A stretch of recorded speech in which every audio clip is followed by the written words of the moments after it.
Muito bem.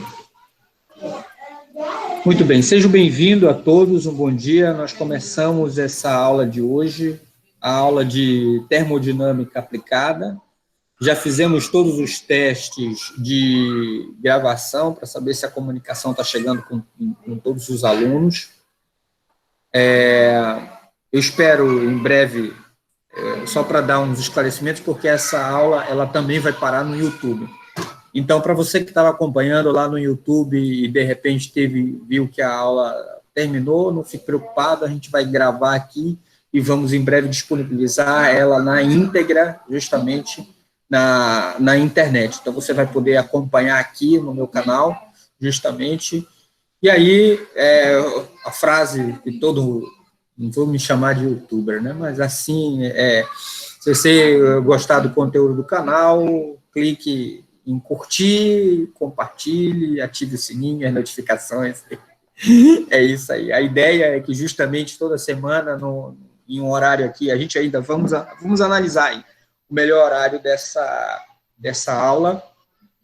Para toda terça-feira é o nosso encontro, vamos apenas ajustar a questão de qual é o melhor horário para a gente poder fazer, haja vista que nós temos também algumas outras questões técnicas aqui, do lado daqui, para poder ter que resolver, entre elas, justamente, um horário que não seja no horário de pico de dados, a transmissão torna-se uma coisa muito lenta, então, para a nossa comunicação se tornar mais rápida e efetiva, talvez a gente tenha que combinar um outro horário aí, eu vou combinar com vocês da turma justamente depois, né?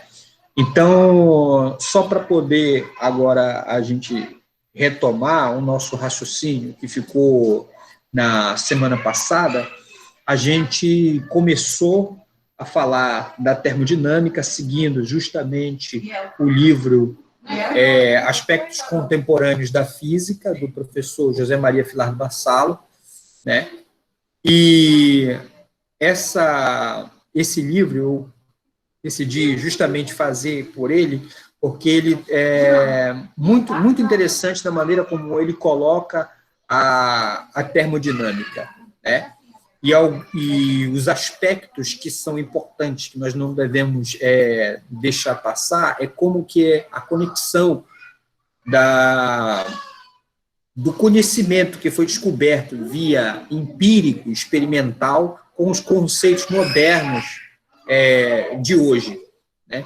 Então, basicamente, na aula passada, a gente ficou em torno justamente da discussão da lei zero da termodinâmica, né? Eu vou ajustar aqui direitinho. Tá.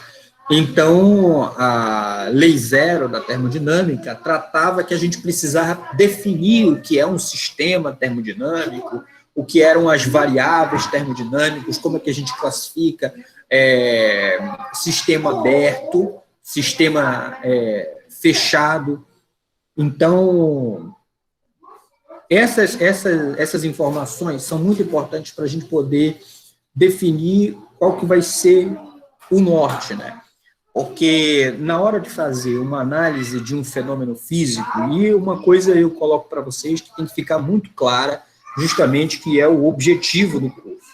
Se você olhar assim para o nome, termodinâmica aplicada, qual é o objetivo do curso? Afinal de contas, o que é que nesse curso eu vou aprender, o que tem que ficar? O ideal é que, uma vez que você adquire algum conhecimento dos conceitos termodinâmicos, você possa fazer a aplicação, inclusive, para o seu dia a dia, né? Mas não só para o dia a dia, mas para a sua questão profissional. Você como professor de física, ou você como pesquisador, você como cientista, ou aquele como um consultor, trabalha como consultor. Vai que, por exemplo, alguns de vocês aqui possam, eventualmente, tornar-se profissionais, não na área da educação, mas profissionais na área da indústria. E o camarada está lá trabalhando na indústria e precisa justamente ter uma opinião, dar um laudo, e ele tem que ter a ciência, justamente, de como é que ele deve aplicar esse conhecimento a uma coisa que é aplicada. Então, esse é que é o objetivo. O que, é que a gente vai fazer aqui? Vamos fazer a discussão dos fenômenos físicos, as caracterizações daquilo que pode ser encarado como um fenômeno que está dentro da seara da termodinâmica, e estando dentro, percebendo que esse fenômeno é um fenômeno que deve ser tratado pela termodinâmica, quais são os pressupostos que a gente deve usar para poder fazer as análises físicas a respeito desses sistemas.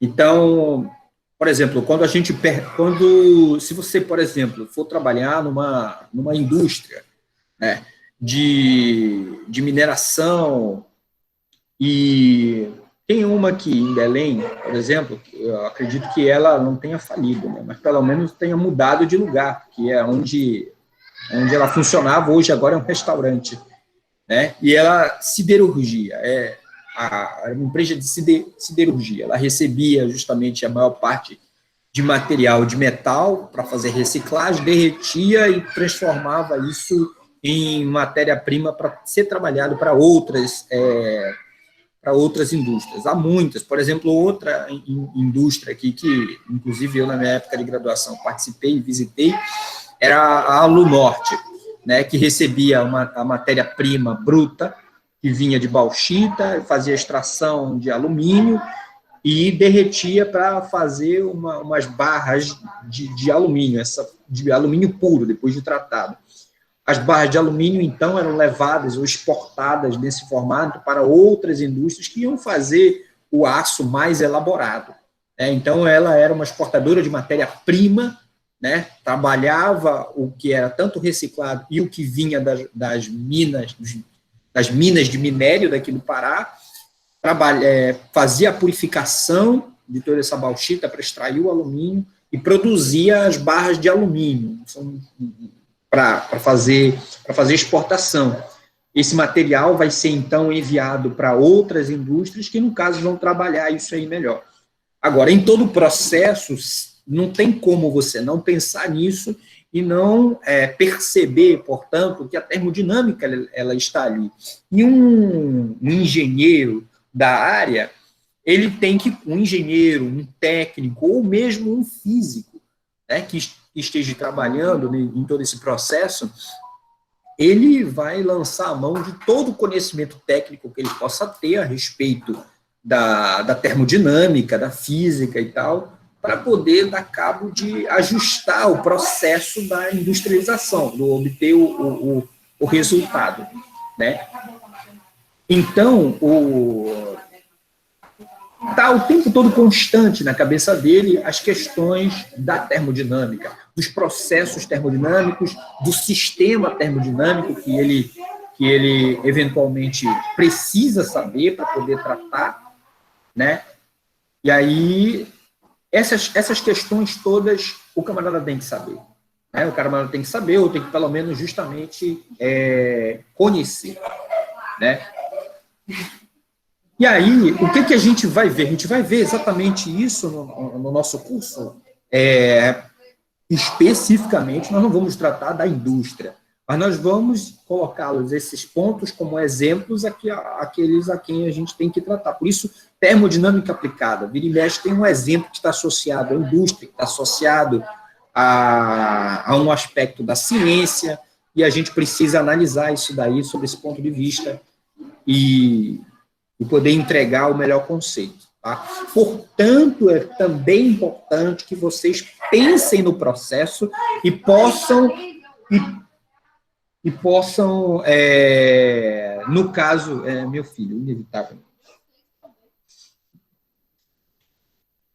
mas possam justamente pensar em outras coisas que a gente pode colocar dentro dos aspectos aqui abordados. Que aspectos são esses? Nós vamos abordar aspectos de conceito, quais são as variáveis, quais são os processos, como que determinada coisa se encaixa em determinado processo. É preciso que você destrinche isso aqui. Para além daqueles exemplos que são dados aqui, vocês precisam pensar no de vocês, né? E como abordá-los, como descrevê-los. Esse é o principal fator importante do curso. Se você consegue analisar um problema novo sobre esse aspecto, dando justamente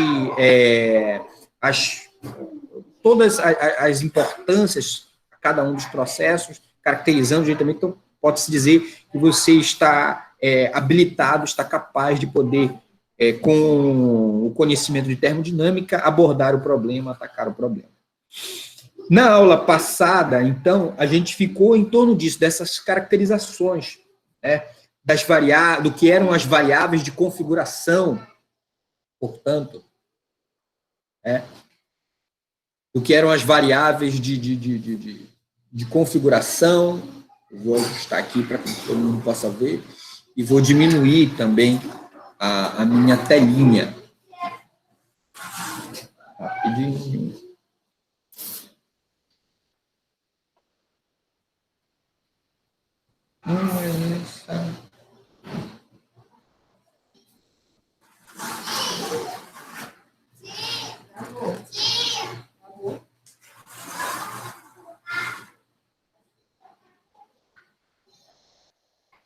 Aí, aqui é tudo ao vivo.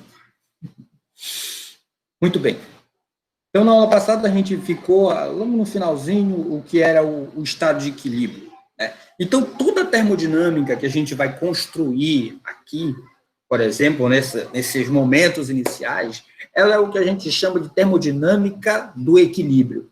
Todos os estados termodinâmicos, eles precisam estar dentro da situação de equilíbrio para que a gente possa fazer classificações, para que a gente possa analisar os processos.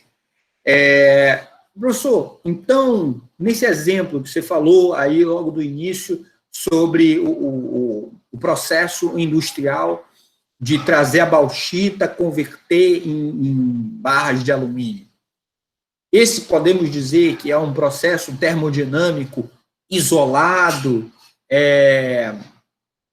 e em equilíbrio? Bem, ele, em toda a sua cadeia produtiva, não pode ser classificado como um sistema termodinâmico fechado, isolado, né? E também um sistema em equilíbrio. O processo real, ele sempre é um processo mais complexo. E aquilo que a gente estuda aqui são justamente algumas das simplificações que nos ajudam, em certa parte, a ter uma visão desse exemplo em geral. Agora, há partes do processo que você pode considerar essas partes como um sistema termodinâmico isolado e em equilíbrio. Então, ao longo de toda a cadeia do processo produtivo, ela tem partes que podem ser isoladamente consideradas sistemas isolados e sistemas em equilíbrio. E é nesses pontos, exatamente, em que tudo aquilo que for, no caso, mostrado aqui, né, em cima e do lado, vai ser justamente o que vai ser válido, né, para essa parte do processo.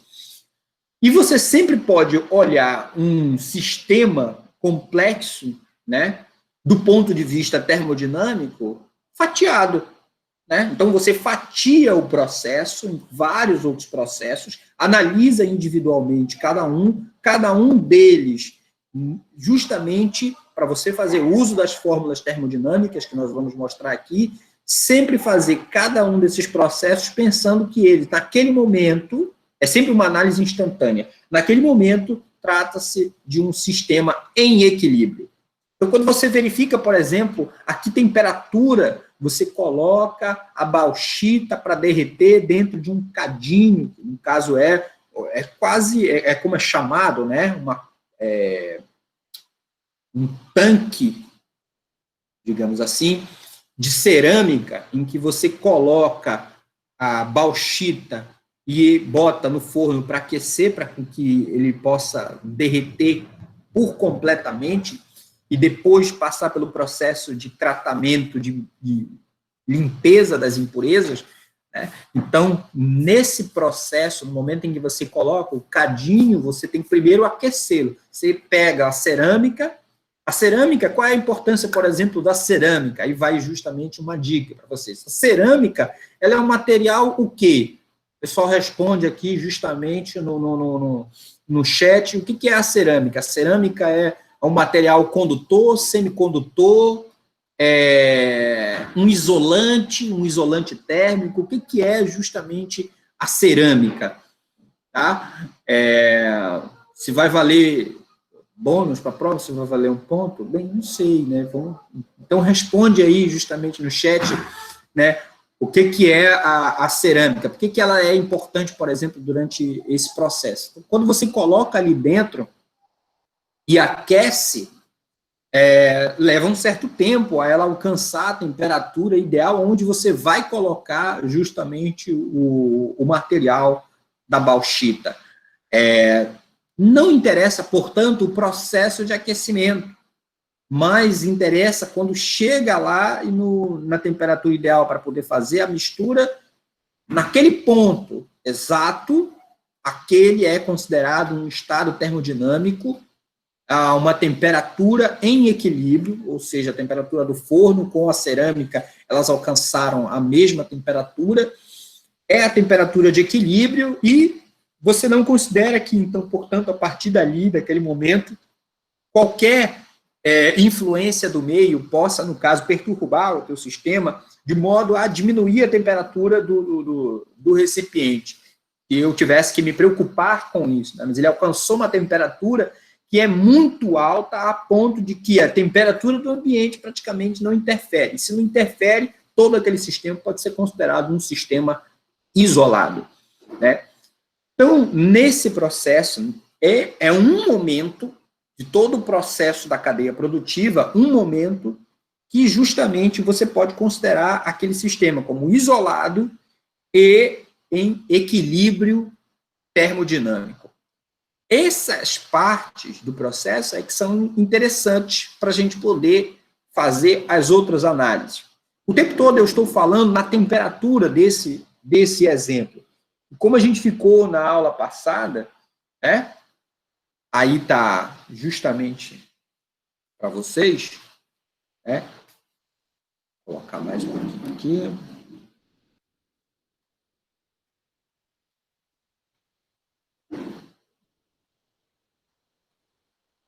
A gente ficou justamente no caracterização, variáveis intensivas, extensivas, né? Quem que é intensivo, quem que é extensivo. Então, nós temos aí a pressão, ela é intensiva, o volume é extensivo, a temperatura é intensiva. E no processo que eu estou falando, justamente, olha, o cadinho, ele tem que estar justamente a uma determinada temperatura, ele pode ser considerado um sistema isolado, ele né, ele está em equilíbrio termodinâmico. A primeira coisa na palavra, quando a gente fala equilíbrio termodinâmico, o que vem à mente? Né? Só temperatura? Será? Será que, então, só a temperatura para esse sistema de exemplo que eu tenho que me preocupar? Né? A gente sabe, e eu já aviso, que não é somente a temperatura. Então, quando a gente diz, por exemplo, que um sistema ele está em equilíbrio termodinâmico, não é somente a variável da temperatura com que eu tenho que me preocupar. São todas as variáveis que descrevem aquele estado termodinâmico. Então, quando eu digo esse sistema ele está em equilíbrio termodinâmico, significa que eu olhei para todas as variáveis que o descrevem e elas estão, digamos, fixas. Elas têm um único valor para aquele momento. Ou seja, não somente a temperatura, mas o volume, a pressão. Estas são outras variáveis que também são usadas para caracterizar aquele estado e que não devem, digamos, mudar com o tempo. Porque se alguma delas mudar com o tempo, mesmo que, por exemplo, uma delas não mudem, nós não podemos caracterizar esse estado como um estado de equilíbrio termodinâmico. Tá? Então, esse é a primeira coisa que a gente deve fazer no momento em que a gente está analisando um desses processos da cadeia produtiva. Vamos ver aqui. KKK, toda a galera aí, beleza, tá todo mundo aí. Então, veja, aqui são importantes essas variáveis, que são chamadas, para caracterizar um estado, de variáveis de configuração. Então, no caso aqui, pressão, temperatura e volume. Aqui colocadas justamente como as principais. Há outras, sim, pode haver outras variáveis, justamente, que podem influenciar na descrição do estado termodinâmico. Porém, vai depender um pouco de que tipo de sistema você está tratando para poder incluir outras que não essas. De modo geral, para analisar um sistema termodinâmico, só precisamos nos preocupar com isso daqui. E aí, sendo assim,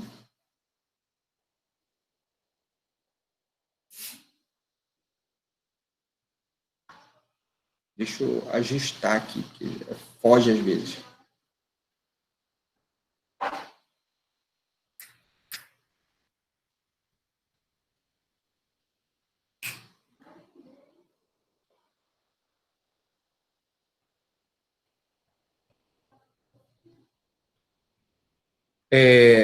Aqui, superfície, né?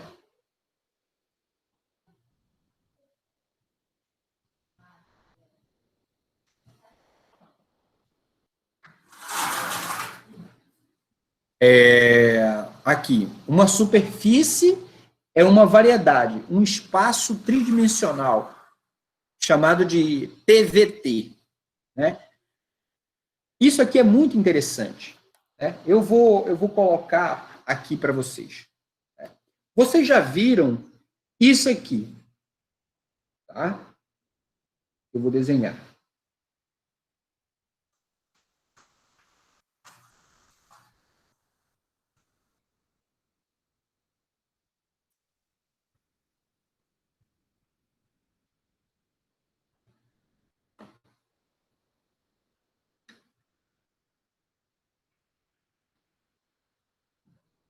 Deixa eu ver aqui.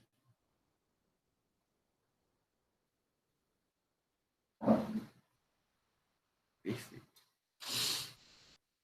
Então, tá acompanhando aí? Todo mundo? Tá dando para ver direitinho que é um eixo tridimensional. Tá? Um eixo tridimensional. X, Y, Z. Com esse sistema, todos já estão familiarizados. Então, quando, por exemplo, eu quero fazer a localização de um ponto num sistema tridimensional, né, nós temos, então, portanto, essa situação.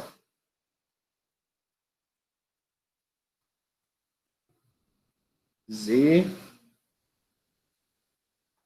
X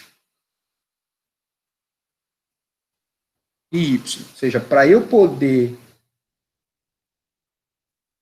me localizar no espaço, eu preciso das três coordenadas. Tá? A coordenada espacial, X, a coordenada espacial Y e a coordenada espacial Z. Aí eu me localizo. Se eu tiver uma coleção desses pontos aqui, nós temos o que a gente chama de superfície. Então, de novo aqui, desenhando o meu sistema tridimensional.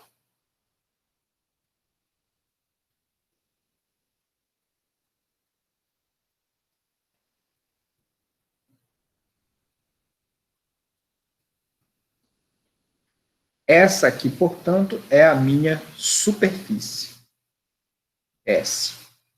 Tá? X, Y, Z. Um plano, portanto. E como qualquer plano, pela definição, ele é um conjunto de pontos. Cada um desses pontos do plano, cada um ponto desses planos, ele tem justamente uma coordenada x, y, z. Tá? Então, espacialmente, se você tem uma superfície, você automaticamente identifica que cada ponto daquela superfície tem uma localização, tem uma coordenada, digamos assim. Na termodinâmica, nós temos algo semelhante. Nós podemos ter uma curva como essa, que está aqui. Só que, ao invés de x, y, z, nós podemos ter, por exemplo, P, V, T.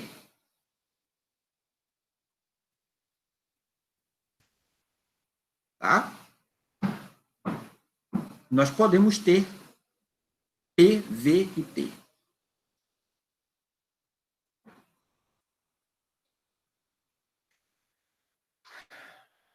Então, significa, portanto, pessoal, eu acho que avisa aí se está podendo visualizar o cursor em cima da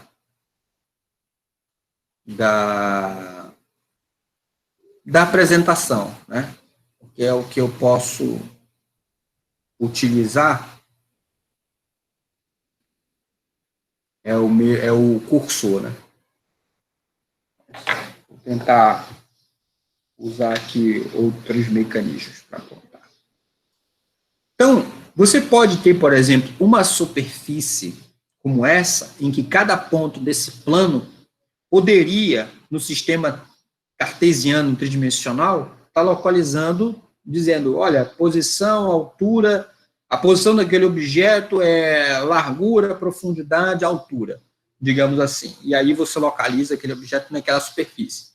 Mas nos sistemas termodinâmicos, nós podemos também ter essas mesmas superfícies em que cada um desses pontos dessas superfícies indicam, na verdade, um estado, uma situação daquele estado termodinâmico. Então, cada ponto dessa minha superfície é um estado, e que ele está muito bem especificado por sua pressão, volume e temperatura.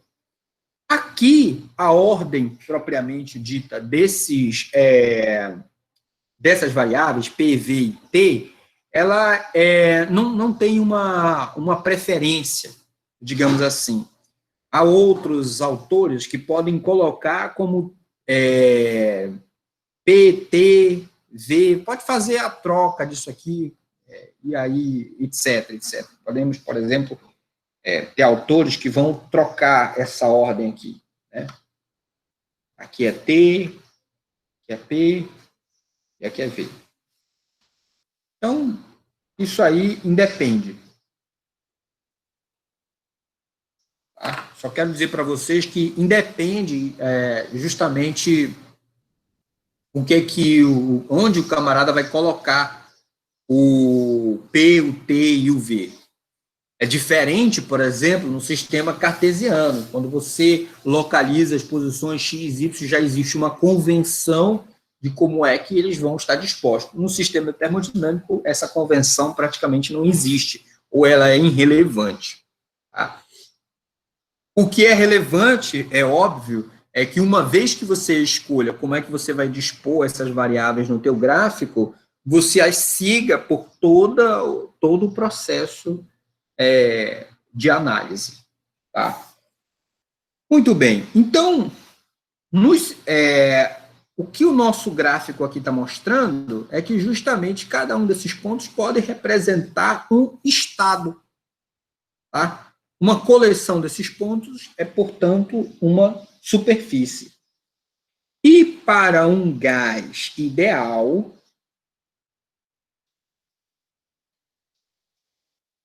né, para um gás ideal,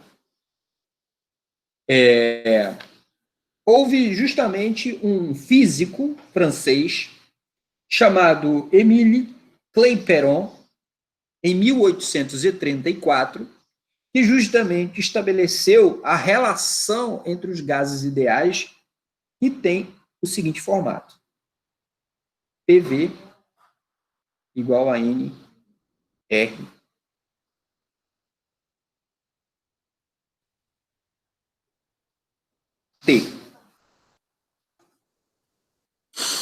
Então, essa aqui é a chamada equação de Clapeyron.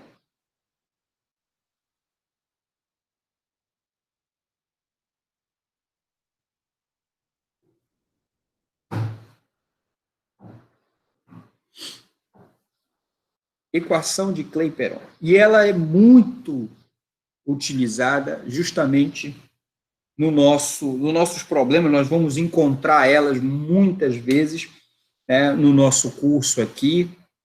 E de cara, já lanço a pergunta: eu posso usar essa fórmula aqui? Eu posso usar essa fórmula aqui no problema do exemplo que eu dei no início da aula, que é justamente do processo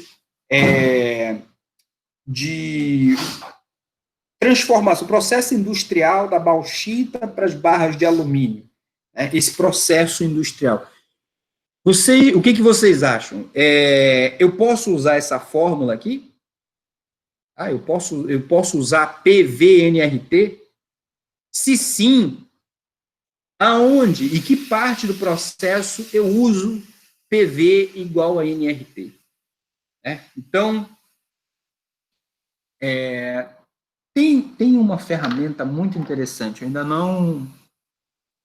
não estou usando ela, mas eu acredito que, bem, alguém faz por aqui, pelo próprio Google Meet. Se alguém daí souber, que é a, tipo, enquete, né? Algumas enquetes. Eu lembro que eu já participei de algumas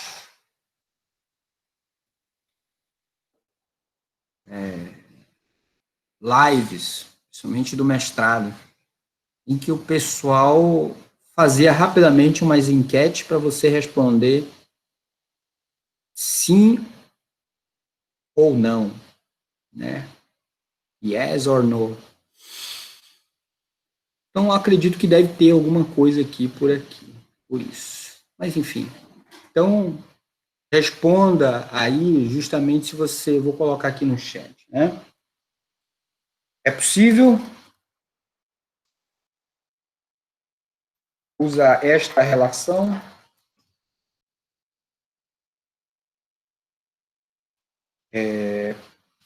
PV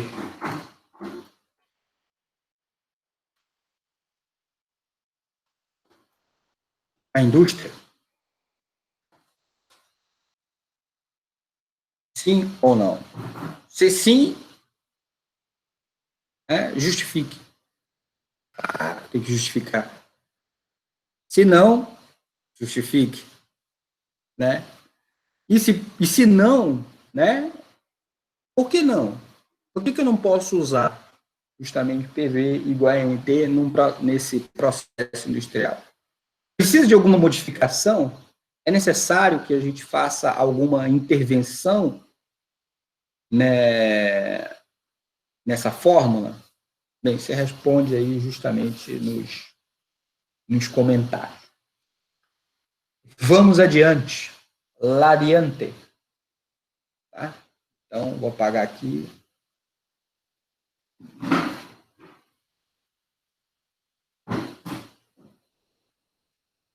Todo o processo.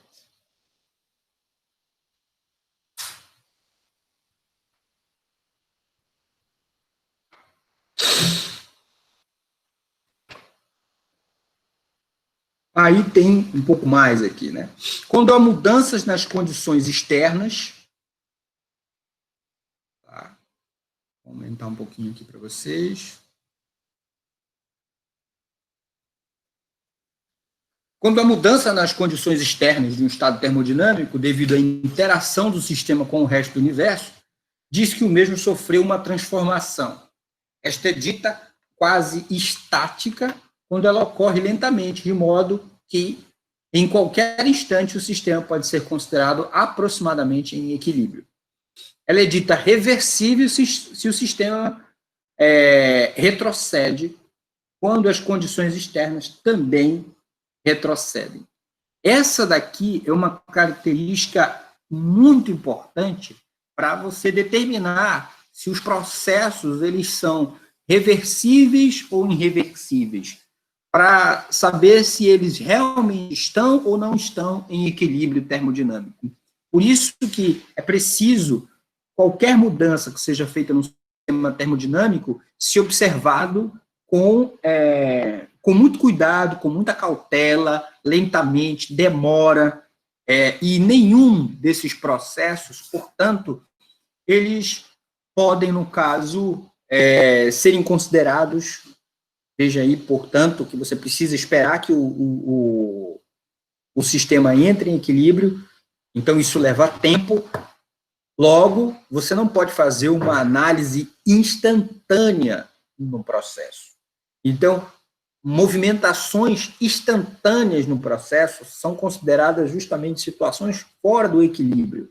E situações fora do equilíbrio estão fora do escopo de nossa análise. Então, para que a gente recupere isso, a gente leva o sistema até aquele estado de equilíbrio, ou seja, pressão, temperatura e volume, e espera.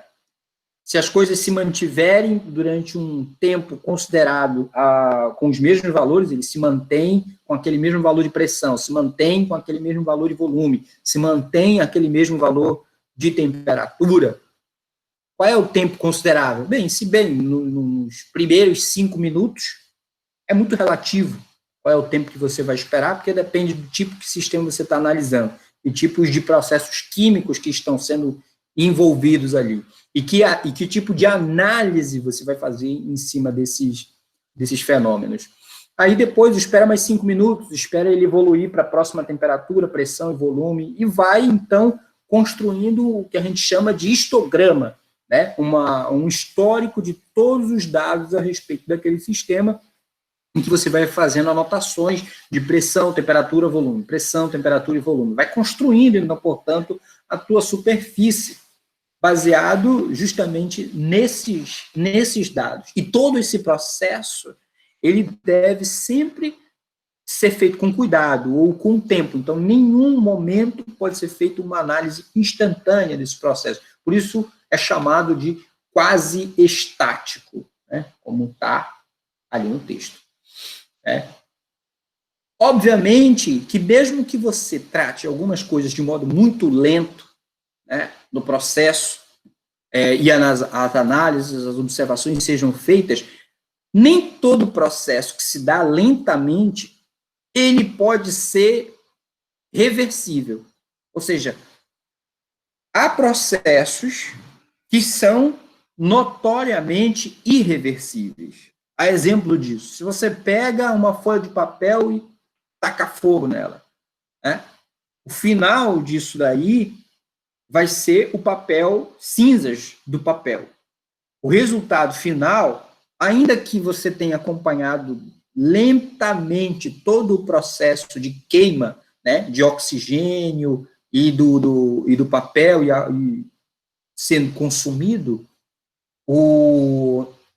você tem acompanhado lentamente cada uma das etapas que levou até o final, o resultado final, mesmo lentamente, não pode ser recuperado. Ou seja, as cinzas não podem virar a voltar papel, né? E se isso não pode ser feito, ainda que o processo de ida tenha se dado de forma quase estática, é dito, então, portanto, que esse processo é um processo irreversível, porque nem lentamente retrocedendo as condições externas fazem com que aquele sistema volte ao estado inicial. Se ele não pode voltar ao estado inicial, então é o que a gente chama de processo irreversível. Então, processo reversível é aquilo que lentamente você pode tanto ir para frente de um estado, né, ir para uma configuração, quanto voltar através de movimentações instantâneas. Então, que processo, por exemplo, você pode considerar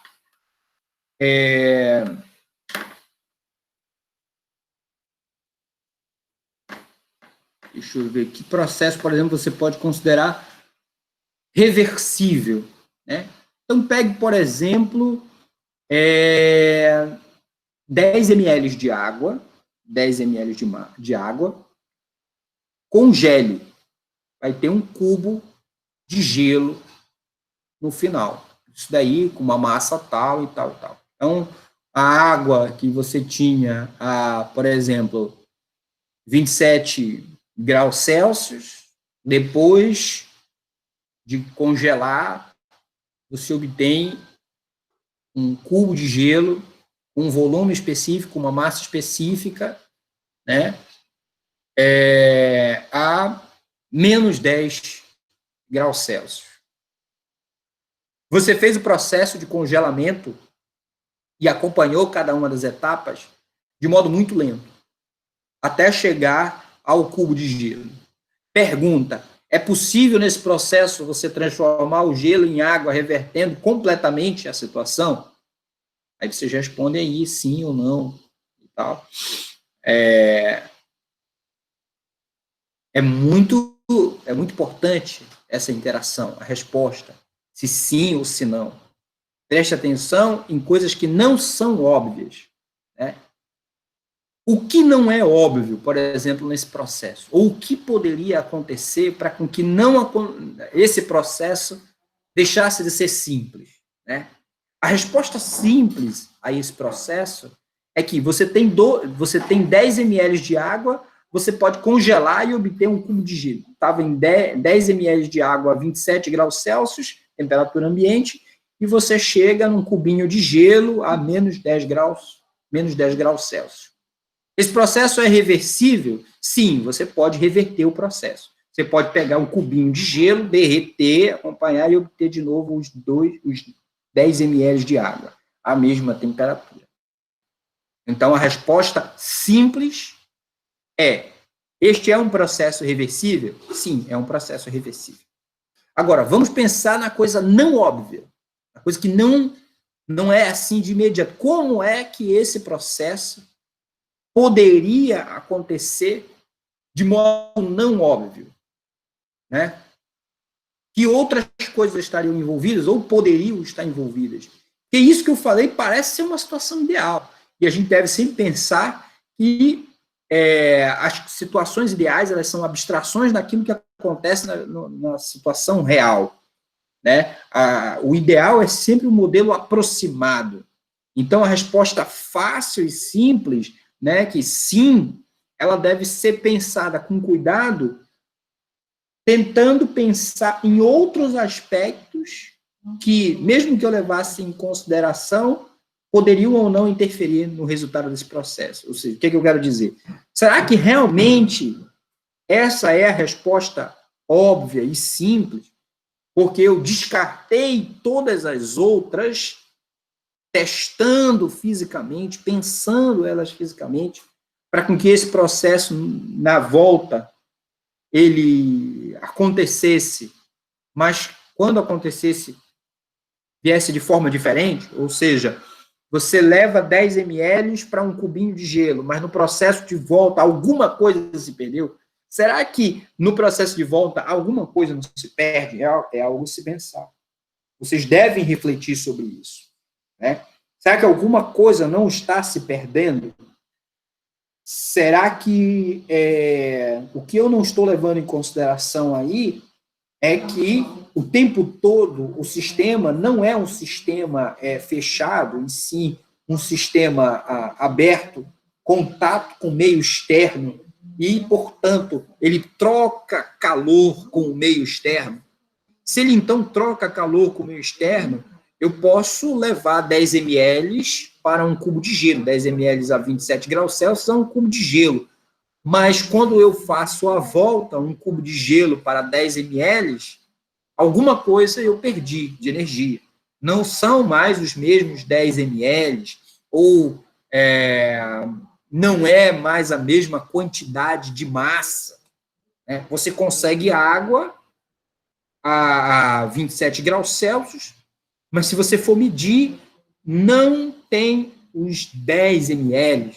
De repente, tem 9,99 ml de água.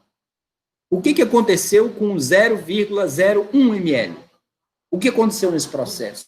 O processo real, é isso que acontece? Ou eu nunca perco? Repare bem. Essa é que é a pergunta que interessa. Mais do que, justamente, saber classificar que o processo é reversível ou não, naqueles práticos, naqueles fáceis, né? Tenho 10 ml de água, 27 graus Celsius, transformei em gelo a menos 10 graus Celsius. Faço a volta, processo reversível. Tá, classificamos ok, beleza. Se fosse uma resposta de vestibular, acertei, afirmativa correta. Processo reversível. Você dá lá, você responde a vestibulares, você responde o que está nos livros textos de ensino médio. Beleza, eu já dei a resposta para vocês. É essa a correta, marque então a alternativa. Só que a gente não deve ficar somente com a resposta correta do livro, que no caso dá o vestibular, que acerta a questão, que passa não sei o que e tal. Para além disso, nós somos pensadores, nós devemos pensar como também, não só professores de física, mas como cientistas também. Será que eu só estou dizendo isso porque todos os processos que poderiam dar o contrário já foram descartados? Essa é que é a questão. E aí, quando você pensa nisso, que processos são esses? Será que realmente eu, quando faço a volta, eu não perdi nenhum ml aí, desses 10 litros, eu vou ter realmente... E aí você ainda tem um detalhe, né? O seu experimento que faz a medida. Quando você coloca toda essa água dentro de um copinho, aí tem aquele tracinho ali, né? Ah, olha o instrumento que você está usando. É a olho nu. A olho nu, eu vejo que continua 10 ml. E por isso, descartei o problema. Não, eu continuo com 10 ml. Mas se eu usar um experimento mais apurado para fazer a medição desse volume e constatar que houve, sim, variação, e aí, como é que fica?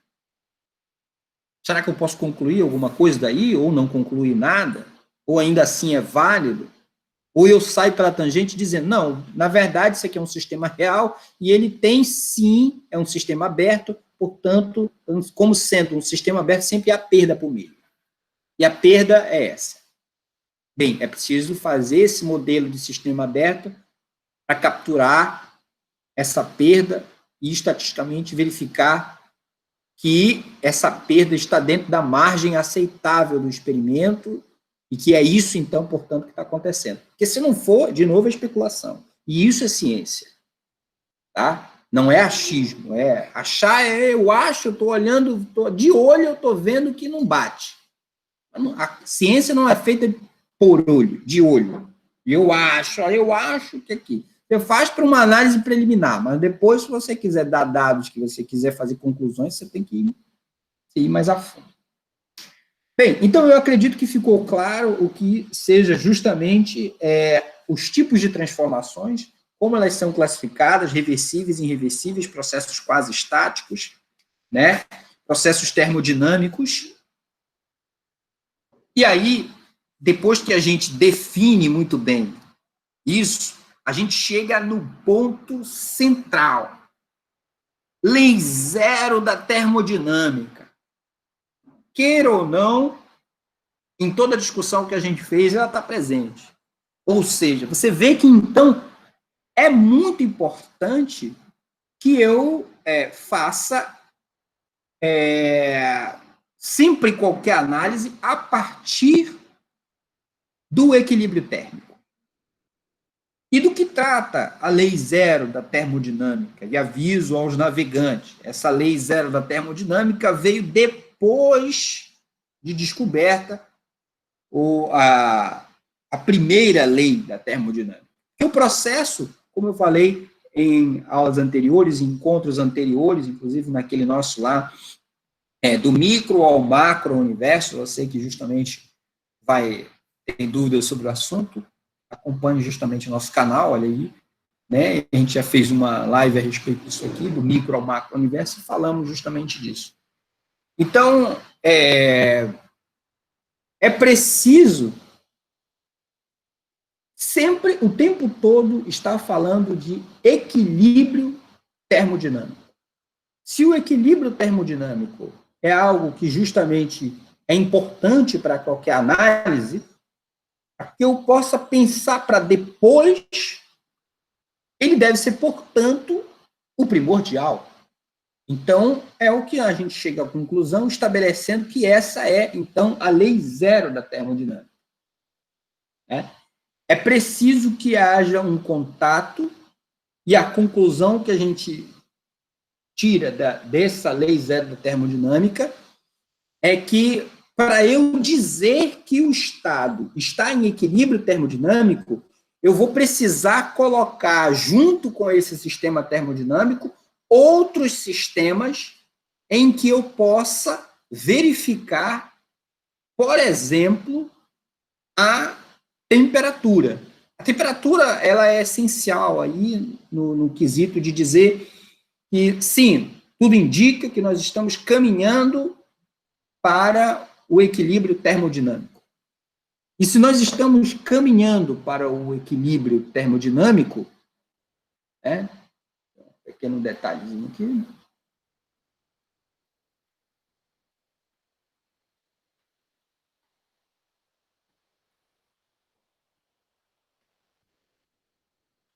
Peraí.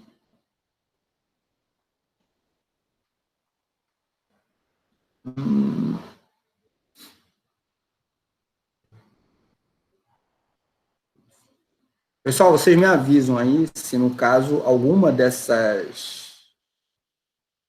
se alguma imagem ficou cortada. Me parece aqui que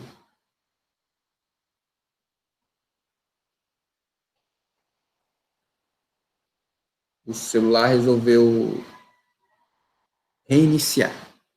Parabéns. Está travado. Está travado. Mas, enfim, vai iniciar já já. E aí, vamos ficar aqui, por exemplo, com o que eu estou falando com vocês. Deixa eu ajustar isso aqui.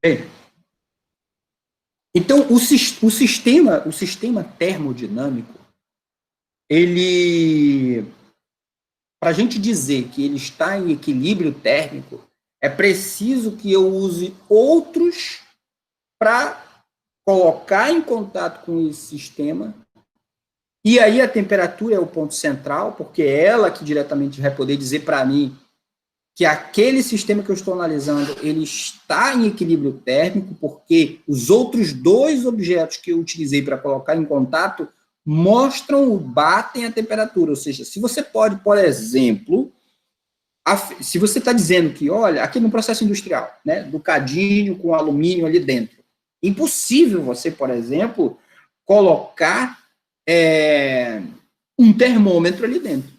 Porque as temperaturas são 3.000 graus Celsius. E aí, se eu estou dizendo para vocês que aquele objeto está a esta temperatura, fica a pergunta, como foi que eu medi a temperatura daquilo? O que foi que eu coloquei? Eu coloquei um termômetro ali dentro? E se eu coloquei um termômetro ali dentro, não pode ser esses clínicos. Qualquer coisa que você colocar ali, por conta dessa temperatura, ele estoura, ele derrete. Então, não é algo que seja simples ou fácil de aferir. Por exemplo, quando o pessoal diz que o Sol tem uma temperatura de 3 milhões de kelvins. A temperatura da superfície do Sol, 3 milhões de kelvins. Quem foi lá medir? Como é que a gente chega a essa temperatura?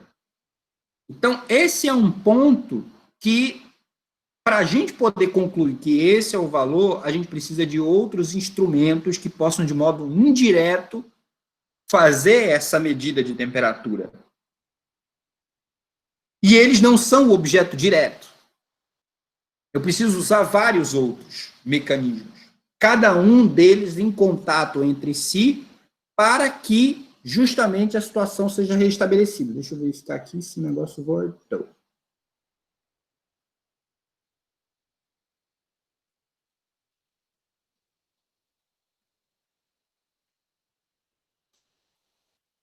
Então,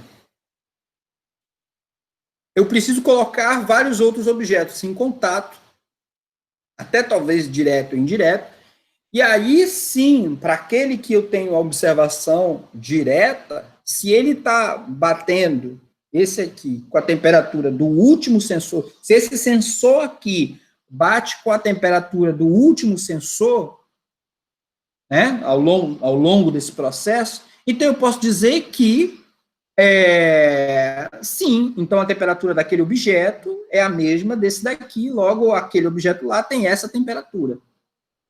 Tá? Vamos ver aqui de novo.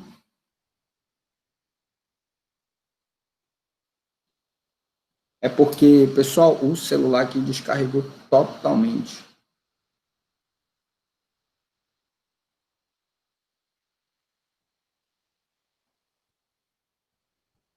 Não entendo, ele estava carregadíssimo.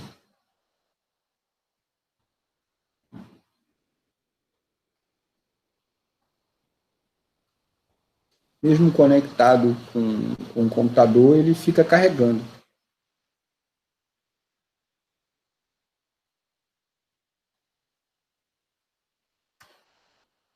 Bem, a gente faz ao vivo, a gente resolve ao vivo.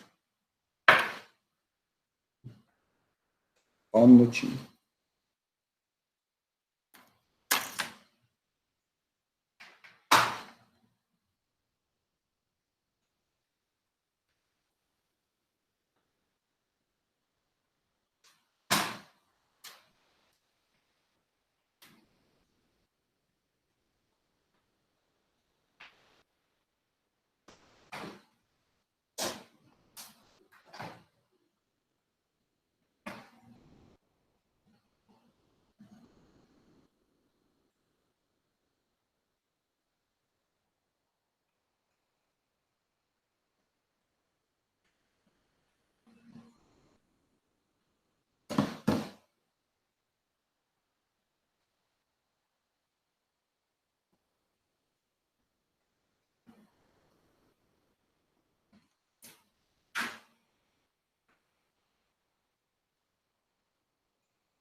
Tá.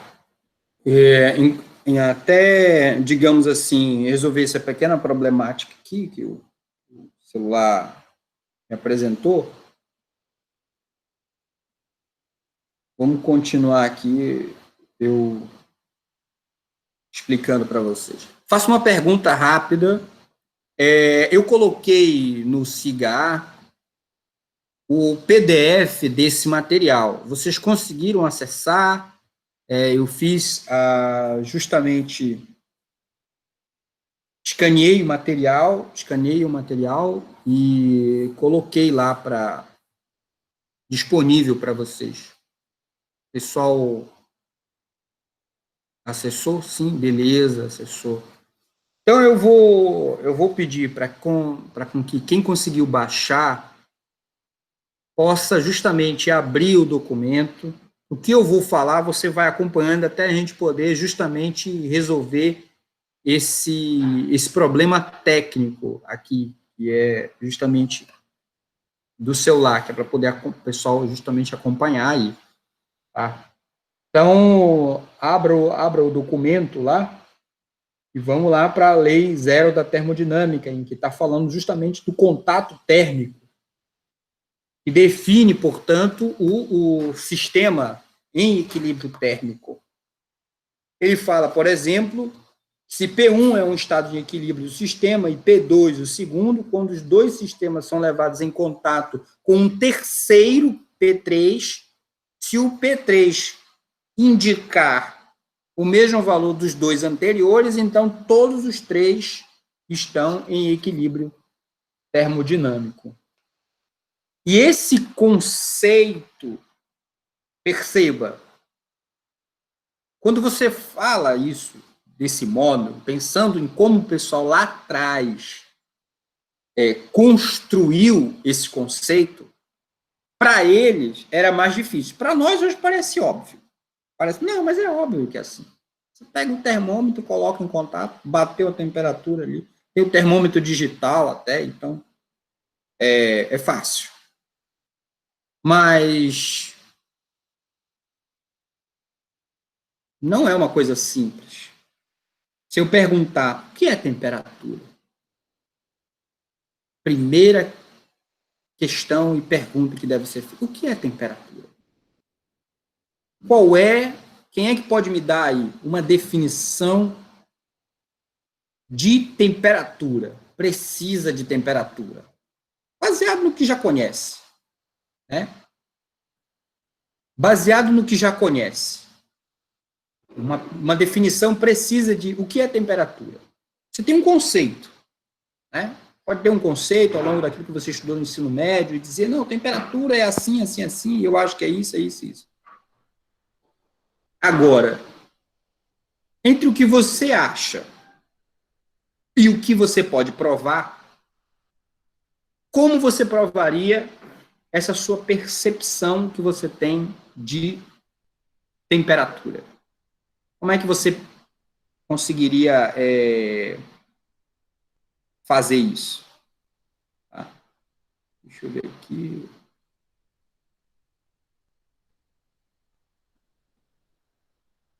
Esse é o primeiro ponto.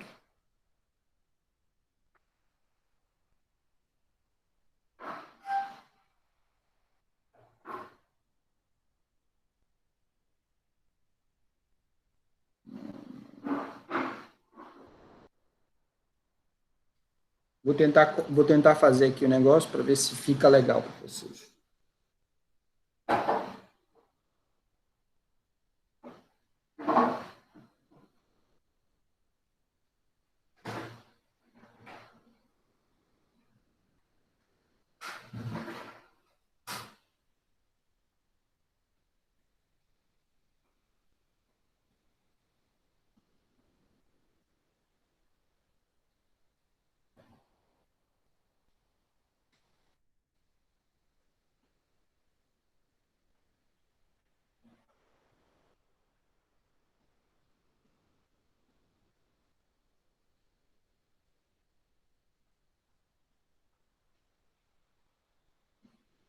E vão me dizer se vai ou não vai a arrumação que eu estou fazendo aqui.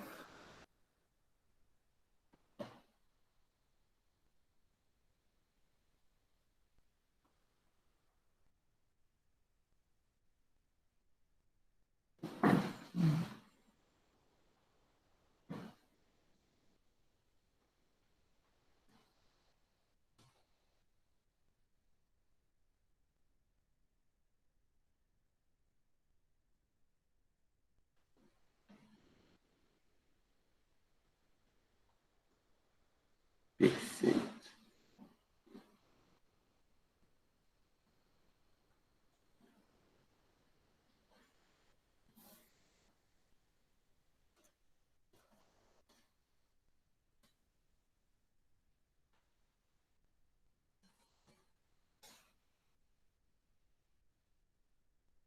Aí, garoto.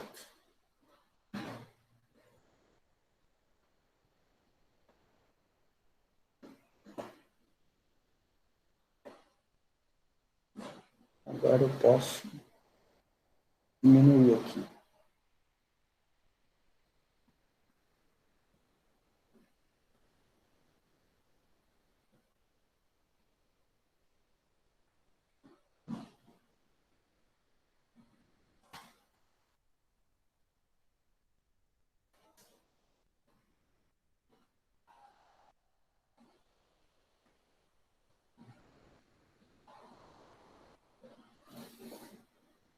E aí, pessoal? Tá dando para poder... Eu vou já consertar o Zoom.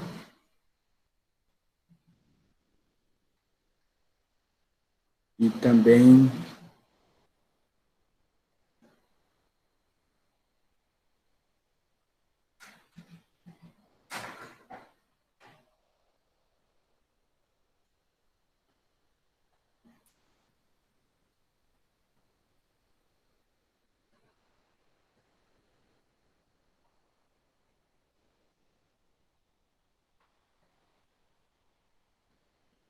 Perfeito.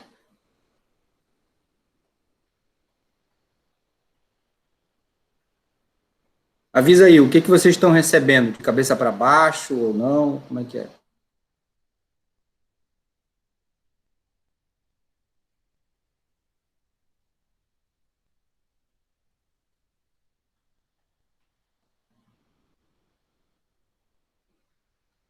Normal?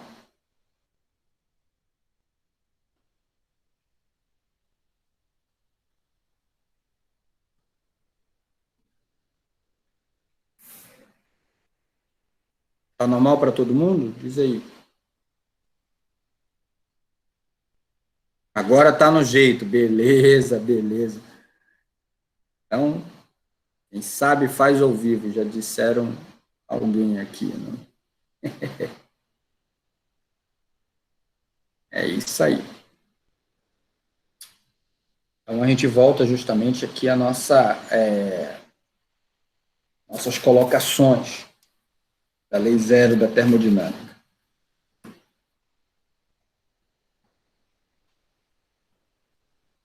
Então, quem justamente conseguiu o material pode também acompanhar aí de modo mais preciso, né, o que é um estado de equilíbrio termodinâmico. Fazer a leitura e tal aqui é muito importante justamente que vocês façam a leitura do material, façam anotações das dúvidas de vocês, para com que a gente possa trazer aqui discussões, vamos discutir isso e tal, etc, etc. Então, o que eu estou colocando aqui para vocês, que é uma coisa que ele justamente também está trazendo, é o fato da temperatura abstrata. O que era temperatura? Veja, ele fala aqui, é um fato experimental que, se dois corpos estão em equilíbrio térmico, deve existir uma relação entre seus parâmetros termodinâmicos e, portanto, se os corpos 1 e 2 estão em equilíbrio térmico, assim como os corpos 2 e 3, então 1 e 3 também deverão estar.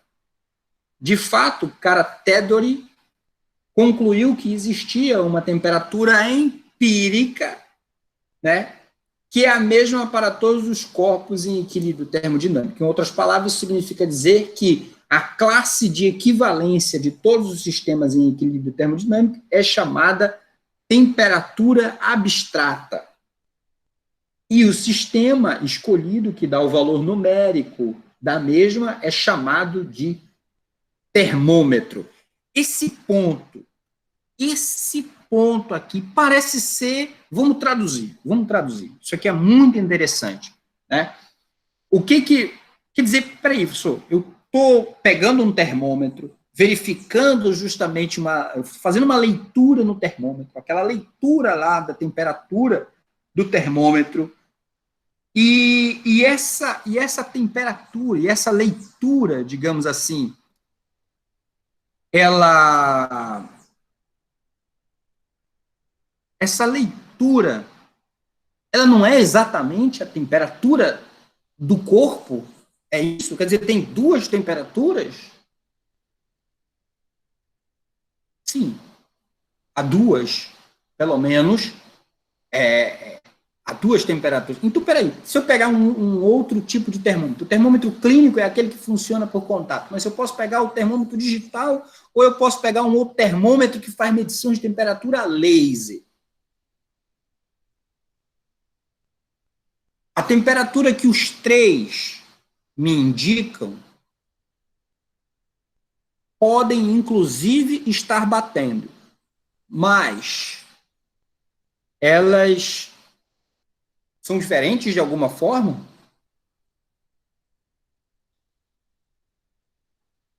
Buguei. E se são diferentes, o objeto de interesse, o sistema real de interesse, ele tem uma temperatura diferente? Quer dizer, a temperatura dele é algo que é diferente dos outros que eu usei para medir?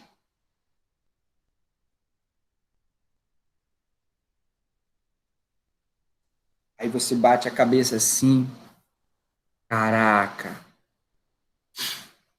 meu professor no ensino médio não disse isso, não. Aliás, faz diferença isso? Não é porque 3 objetos dão o mesmo valor numérico para aquilo que você chama de temperatura, que aquela é a temperatura real do sistema. Buguei.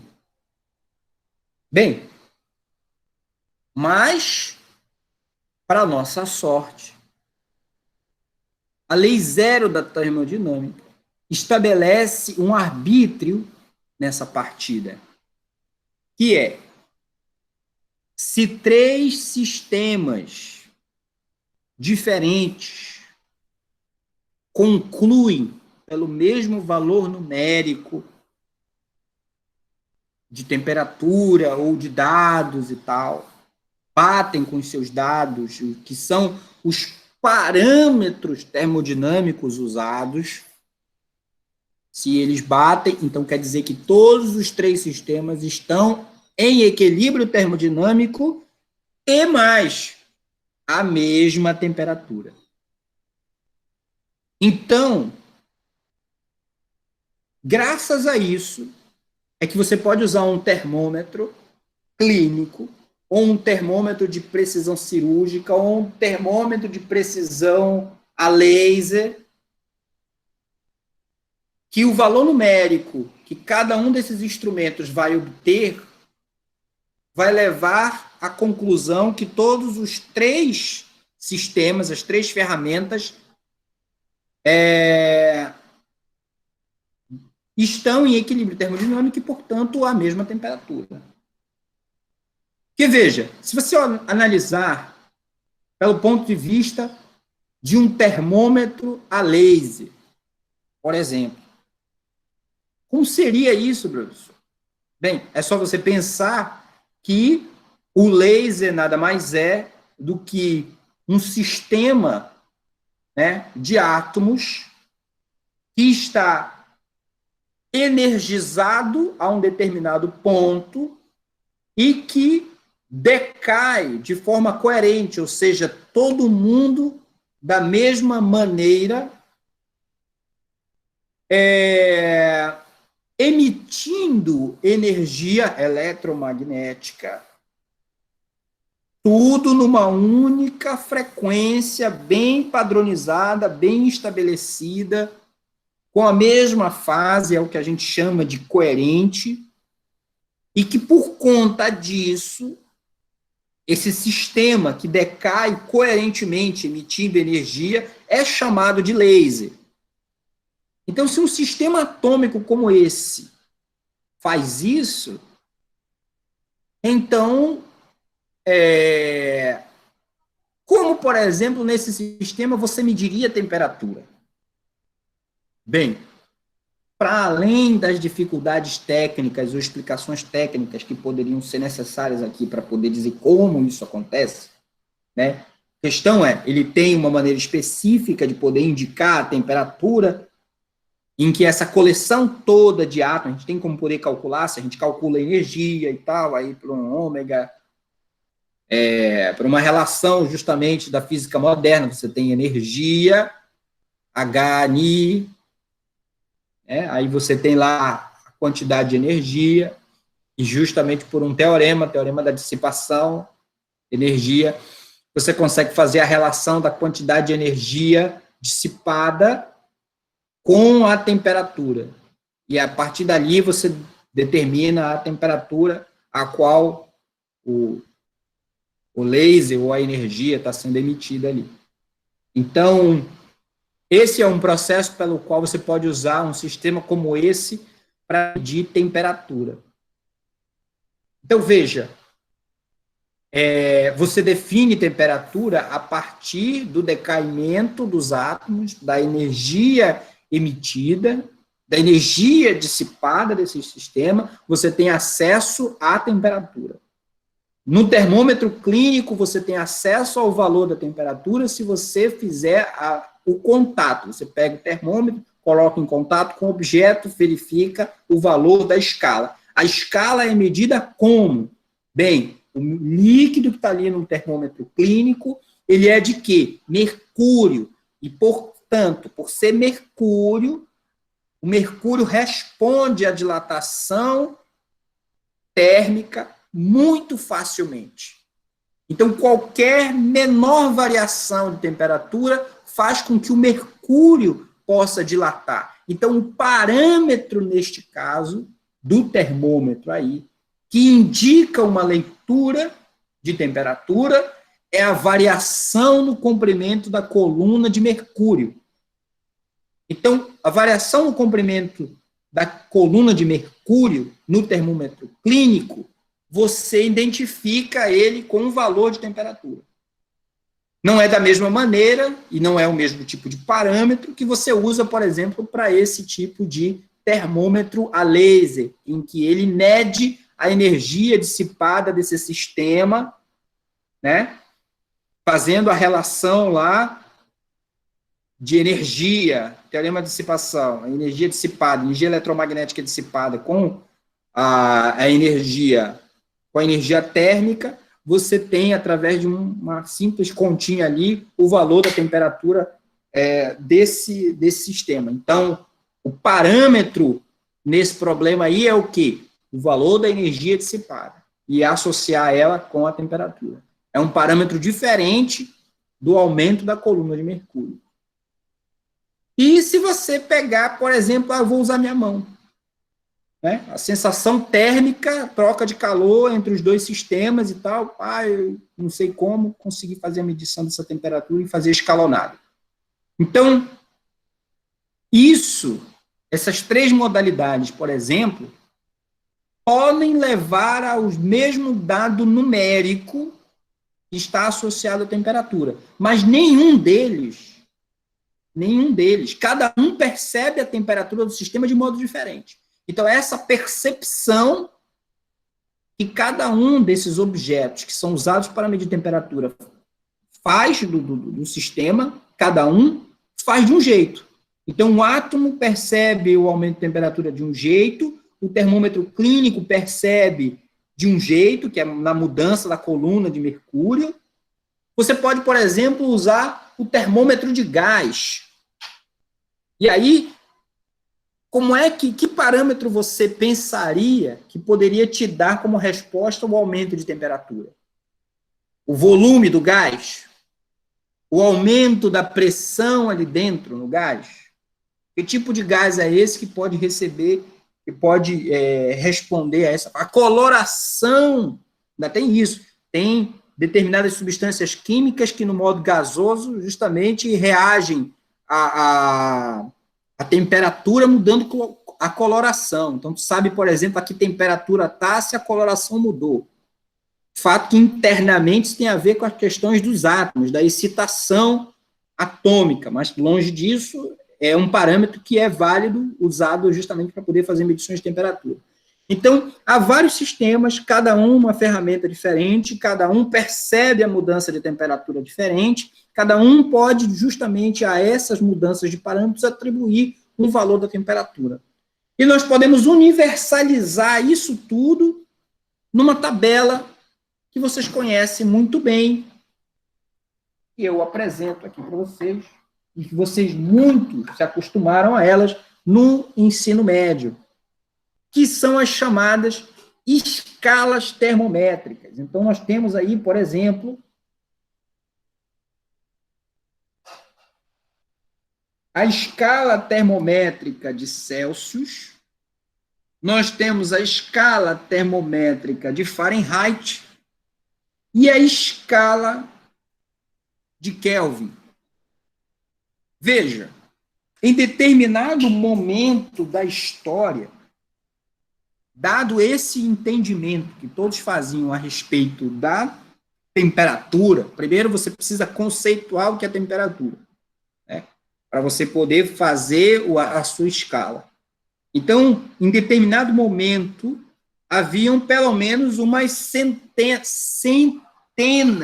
de escalas termométricas. Cada um fazia a sua escala termométrica usando os parâmetros que tinha à mão, fazendo essas associações para poder estabelecer o que era um valor de temperatura.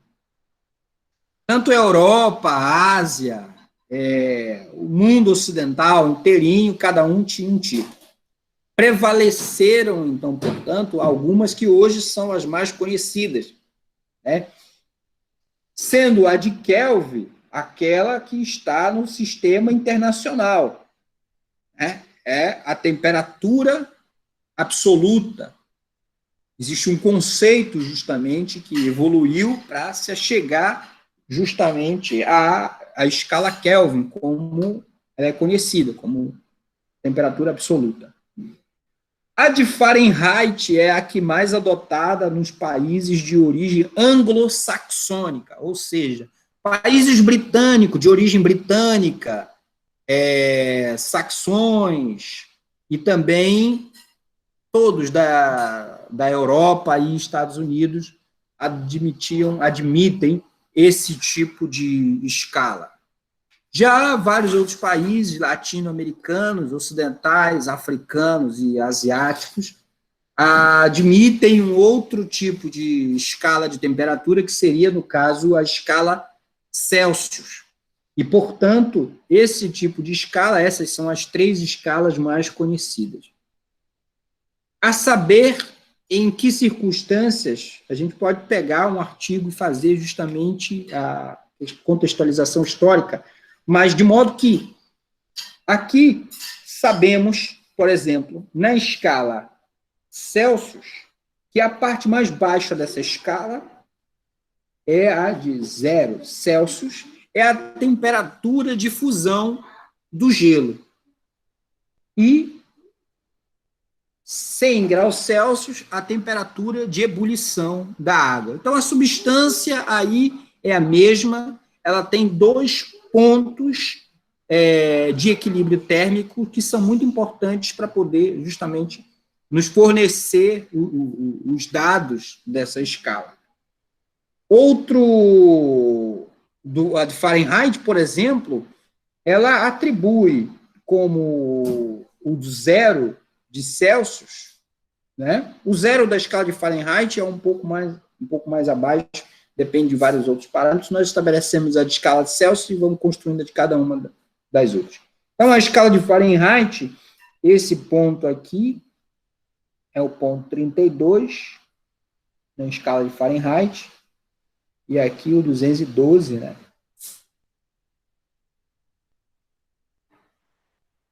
212 graus Fahrenheit. Então, ponto de ebulição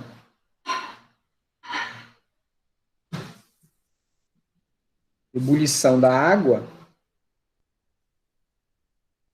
e congelamento.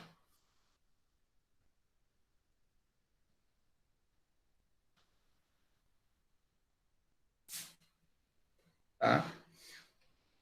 O congelamento. Então, está meio... melhorar aqui, escrito esse camarada aqui, congelamento.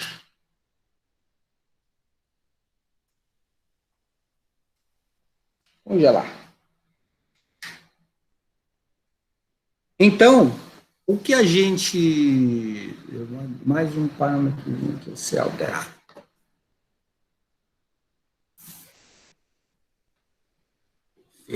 Perfeito, isso aí. Então, o ponto de congelamento na escala de Fahrenheit é 32, enquanto que justamente o ponto de ebulição é 212. E por último, a escala Kelvin, que justamente é aqui o de 373, o de ebulição, e o de 0, 273. O interessante é que entre as escalas Celsius e Fahrenheit, a variação é de 100 unidades.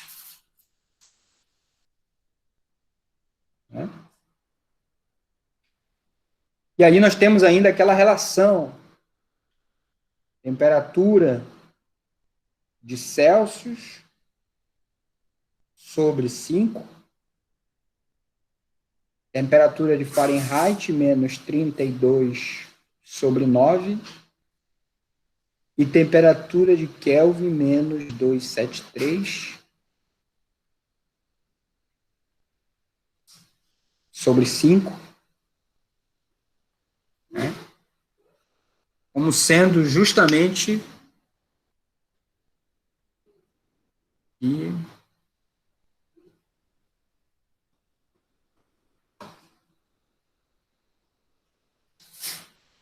menos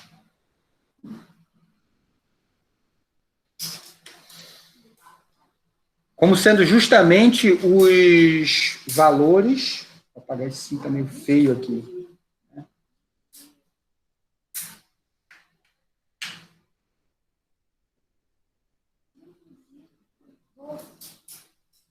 Então, a temperatura em Celsius sobre 5 é igual à temperatura em Fahrenheit menos 32 sobre 9, igual à temperatura em Kelvin menos 273 sobre 5. Então, quando a gente quer fazer justamente, estabelecer, né, a relação entre as escalas, isso também é equivalente a pensar a equivalência de temperatura entre as ferramentas utilizadas para medir temperatura. Pode ser o termômetro clínico, pode ser um termômetro digital, pode ser o termômetro a laser, pode ser qualquer outro tipo desses aí. Então, qualquer um desses aí, nós poderíamos, inclusive, estar falando de escalas diferentes e sempre procurar estabelecer. Então, é muito interessante que você faça uma investigação para além dessas escalas. Então, faça uma pesquisa, procure no Google e veja outros tipos de escalas termométricas. O que usavam, como usavam, quais parâmetros usavam para medir a temperatura, e fica justamente aqui a possibilidade liberta de ser reproduzida uma dessas medidas aí. Quer dizer, posso usar um gás? Será que tipo de então... só para você ter uma ideia, por exemplo, Galileu usou um tipo de relógio diferente, chamado contador de gotas, numa bacia. Tem inclusive um documentário muito conhecido aí na internet, da History, sobre grandes invenções, se eu não me engano, vocês podem procurar no Google, e ele fala sobre diversas invenções, entre elas está justamente de um relógio de precisão que media justamente a contagem de gotas em uma determinada bacia, usava um sistema hidráulico e tal. Seria algo que é interessante do ponto de vista de poder perceber uma maneira diferente daquela usual para você fazer contagens, né? E essa percepção inteligente para fazer as coisas sobre um outro aspecto que vocês devem desenvolver, pensando para além daquelas usuais que nós conhecemos. Então, se você mede, por exemplo, temperatura a partir de um termômetro clínico, procure pensar outras maneiras de como você poderia fazer a medida de temperaturas, outros sistemas que poderiam te dar informação de temperatura. Pensando neles, você pode até colocar um grau de dificuldade, né? Então, procure olhar por outro ponto de vista que leve, de repente, você a produzir o seu próprio termômetro em casa. Então, objetivo, tarefa, produza o seu próprio termômetro caseiro. Essa é uma tarefa que seria muito interessante para vocês poderem fazer. Produzam o seu próprio termômetro caseiro. E utilizem esse termômetro fazendo medições de temperatura corpórea, de outros sistemas de temperatura, tipo temperatura ambiente, a temperatura corpórea e a temperatura de uma mistura, né? Uma mistura água, gelo e sal, por exemplo. Com esse termômetro construído em casa. Então, fica aqui justamente como tarefa para você pensar um tipo de termômetro, uma maneira de medir temperatura e usar esse termômetro que você pode fazer em casa para poder fazer medições de temperatura. Deve ser capaz de medir temperatura corpórea, a temperatura do seu corpo, a temperatura do ambiente e a temperatura de uma mistura. Pois bem, nós vamos adiante. Adiante. Faltam 10 para o meio-dia, eu acredito que nós nos aproximamos já do final, né?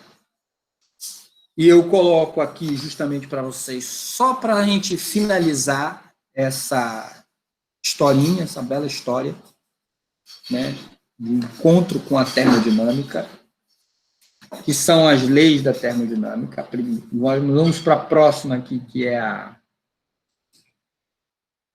Deixa eu diminuir aqui um pouquinho mais. Então, a lei zero da termodinâmica, dois sistemas em equilíbrio termodinâmico com o terceiro estão em equilíbrio termodinâmico entre si. Tarefa de hoje é justamente você, a duas, e repare bem, haverão poucos exercícios que a gente possa, no caso, numéricos aqui, estabelecer para que vocês possam fazer. Mas há muitas tarefas que elas podem ser solicitadas aqui para que vocês realizem. E o nosso principal objetivo, como eu disse no início, é preciso que você pense a termodinâmica de modo complementar. Você entende os conceitos, você deve aplicá-los tanto no dia a dia quanto na vida profissional, ou, de repente, uma consultoria que você possa utilizar, tendo aquela visão ampla da termodinâmica.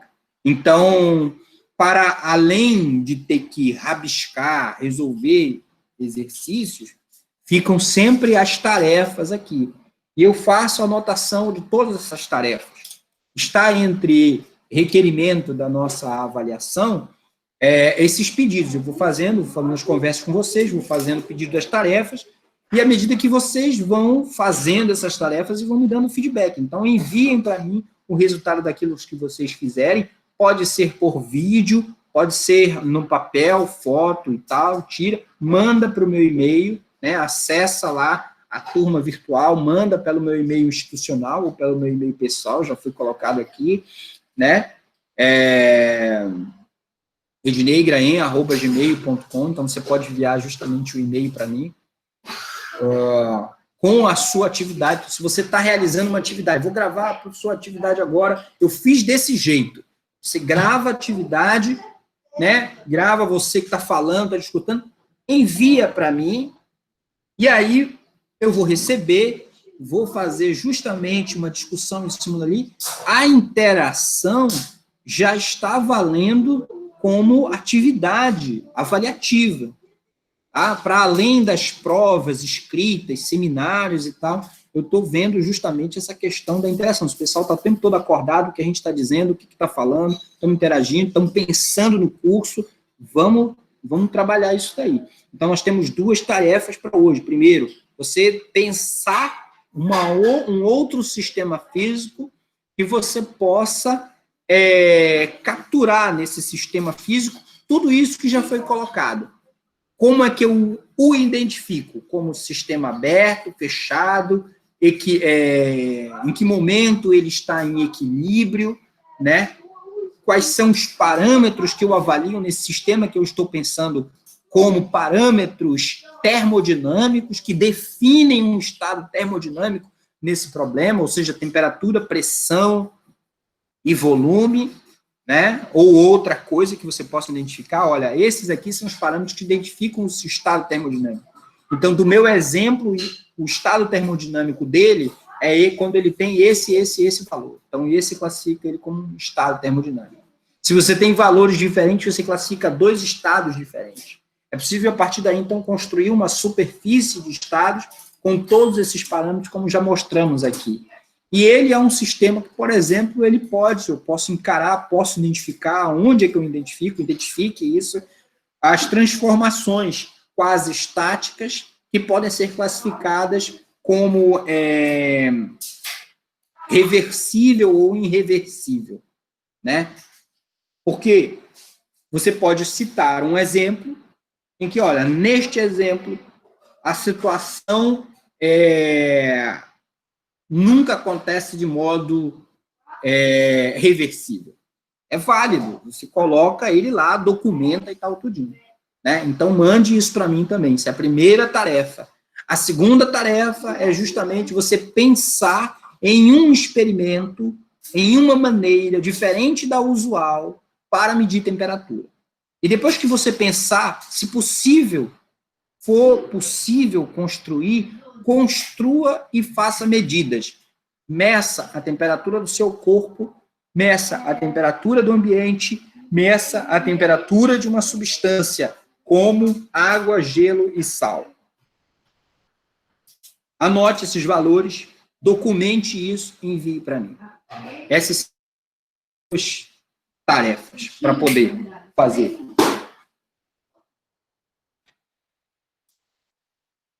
Então, essas são as 2 tarefas. Eu vou estar recebendo isso e vou fazer as análises. Na próxima aula, a gente deve ir mais especificamente, para a primeira lei da termodinâmica. Mas nesse ponto, é preciso que você faça também a sua parte. Vá fazer a leitura antecipada, né? E aí, é claro, professor, mas eu vou me deparar com, por exemplo, uma coisa que tem aqui nesse livro, olha, trabalho, essa expressão aqui, eu não entendi direito o que significa.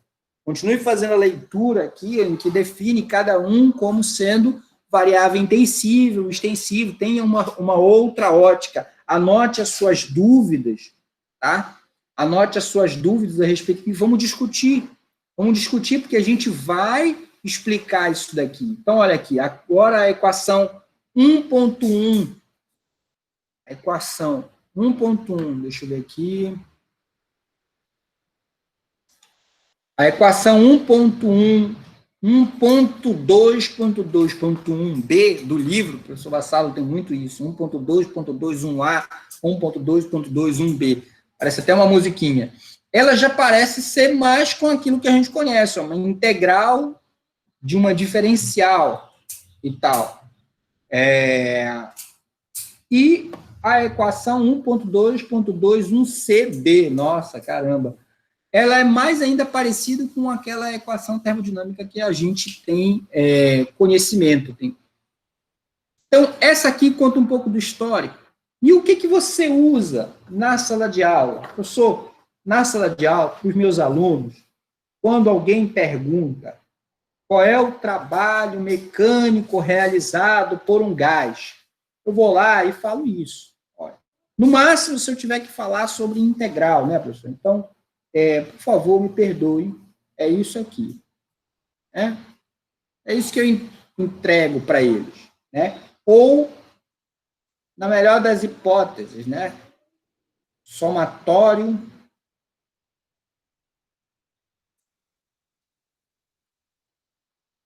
PI, e ainda tem isso, né? Delta VI, uma variação de volume. Tá? Então, é isso que eu entrego para o pessoal. Nós vamos fazer isso aí.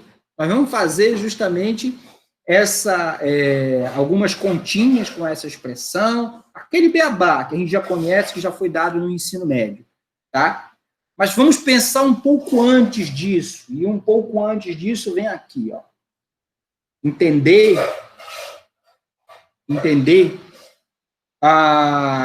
digamos, cadê aqui? Entender qual é a...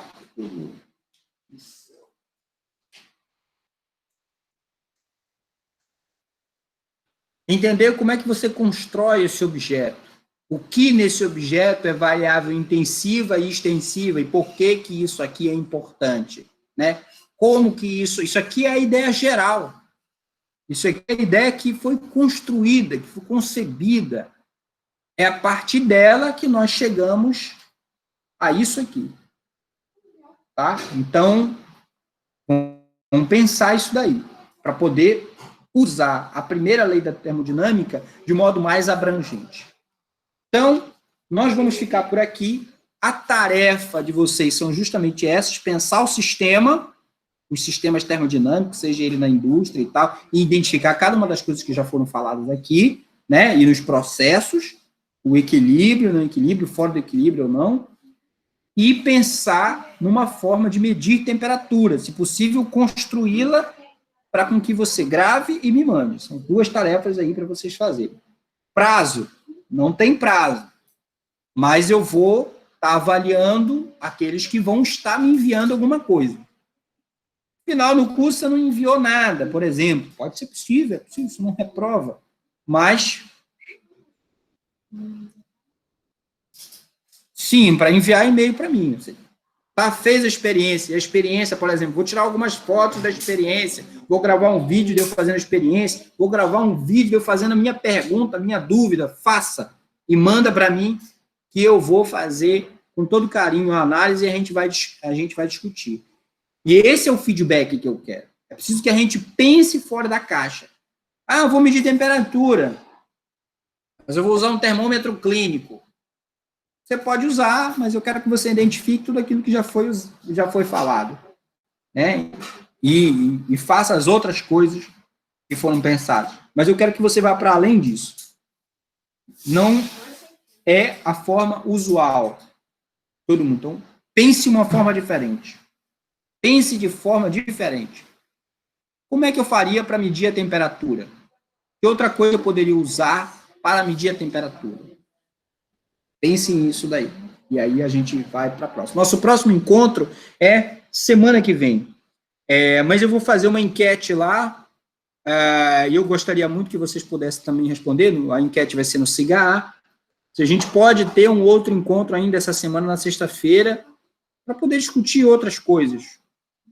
Aqui, do curso, como é que está a comunicação, áudio, vídeo, que outras coisas vocês gostariam de que a gente pudesse comentar e falar, né?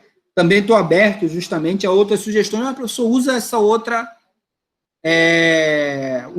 plataforma, faz um outro negócio aqui. Você já viu isso e tal? Você me traz alguma dica e tal. E também, eu acredito, e eu já vou deixar aqui, vocês já vão pensando, que tal a gente mudar o nosso horário da manhã para mais à noite? Né? Final da tarde, por exemplo. 6 horas até 8 horas. Porque,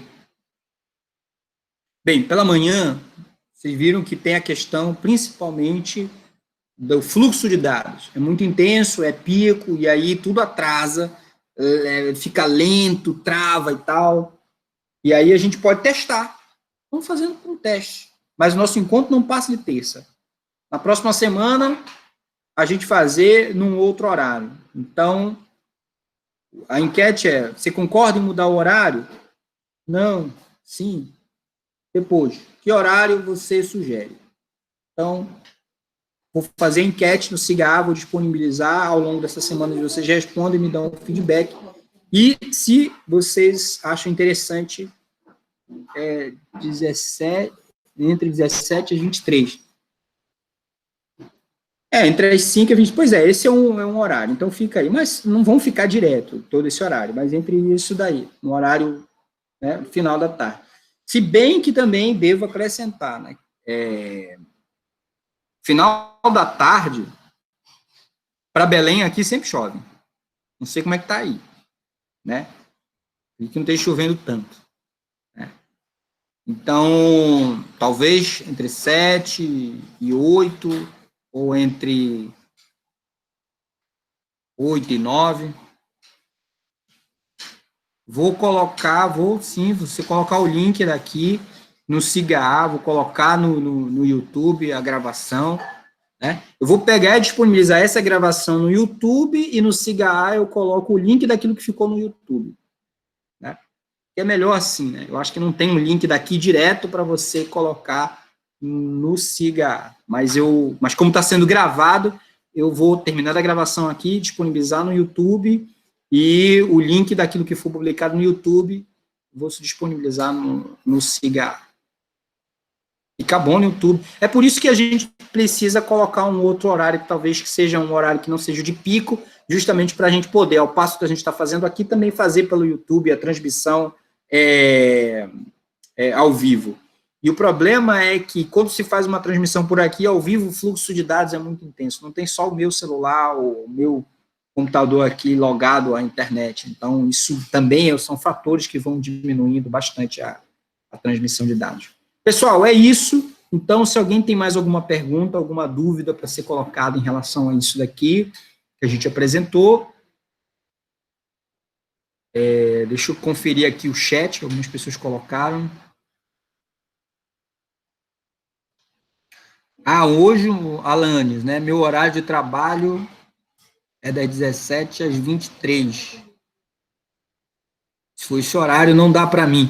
Alanes, é complicado. Realmente é complicado. Mas, enfim.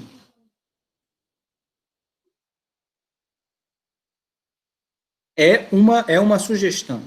Então, também tem outras questões aqui de gerenciamento interno aqui meu, né? Então, é um horário que é bem complicado. Meu filho tem aula aqui em casa, minha esposa trabalha, eu preciso encontrar um horário que não bata justamente com isso aí, para que a gente tenha menos ruído também, né? E não seja um horário de pico. Daí a ideia justamente de propor um outro horário. Mas eu acredito que a gente vai conversando, e também, se não tiver acordo, mantemos esse horário, não tem problema nenhum. Esse é o nosso horário, fica aqui. Até a gente definir em comum acordo com todo mundo, eu não vou fazer esse, tipo, estou vendo aqui por aqui, a maioria está aqui, né? Esse é um horário que está bom para todo mundo? Talvez a primeira pergunta que se faça, esse horário está bom para todo mundo? Se está bom para todo mundo, então a gente fica aqui, não faz nenhuma mudança. Mas, se for necessário, a gente, se puder, um sacrifício daqui, sacrifício daí, a gente colocar num outro horário, mas o nosso encontro seja na terça-feira, a gente pode fazer. Daria para ter aula de tarde na quarta. Vamos analisar isso aí. Vou analisar então isso aí. Bem, se for então para ser à tarde na quarta-feira, a gente verifica. Tá? Eu vou fazer essas questões, eu vou colocar como enquetes no Siga A, vocês respondem, e aí a gente fecha isso, tá? Pessoal, então, um bom almoço para todos, um grande abraço, obrigado por terem aparecido aí na nossa live, né? E eu espero em breve, rapidamente, colocar isso, disponibilizar isso no YouTube, não esqueça as tarefas. Um grande abraço a todos e nós finalizamos por aqui.